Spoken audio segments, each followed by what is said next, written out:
He said if you guys make a mistake, they'll capitalize. I mean, if your target's not right, if your balance isn't right, if your footwork isn't right. I mean, have you seen that on film of them? Absolutely. I mean, they're a talented and they're a very well coached group, and so we can't give them anything because it's a challenge enough to block players at this level in the game we're playing in. I mean, this is the best of the best here, and so if you give them any little bit, they're going to take advantage of it because they're already playing at a high level as is, and so we have to make sure that, like Coach Hiestand said, our eyes are in the right place, our footwork's right, our targets are correct, so that we don't give them that extra little bit of wiggle room and that we're on them all the way. Do you see similarities between the Notre Dame defensive front, including using multiple players, and Alabama's front? Absolutely. I mean, they roll a lot of guys through on that defensive front. They have a lot of big, solid bodies, like you said, just like our defense, and that's such a huge advantage for us right now to be able to practice against, the number one scoring defense in the country and our guys, and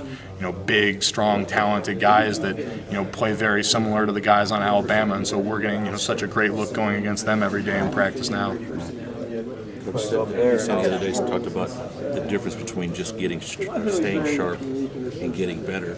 He wants you guys to get better, not just stay sharp. Do you feel like you guys are getting better and can get better in these last 3 or 4 weeks? Absolutely. There's always room for improvement, and one of the things Coach Hiestand really stressed to us was to go back and watch yourself on tape from earlier in the season, and you see the things that you didn't do well and see the things that you need to correct now, and focus on those 1 or 2 things every time we go out to practice. And if you come out of practice improving in those 1 or 2 things every day, you're going to get better over this period of time, and that's what we have to do. When you're playing in a game like this against a great opponent like Alabama, you have to continue to raise your game like we've tried to do all season. That was our goal every week, was to get a little bit better every week and be playing better football week 11 than we were week 5. And so now with this layoff and the amount of time we have a tremendous opportunity to, like Coach Hiestand said, go back down to the basics and get better from the ground up again and improve on things. 1 or 2 little things here that gave you trouble during the season. Keep improving on those things. What are some of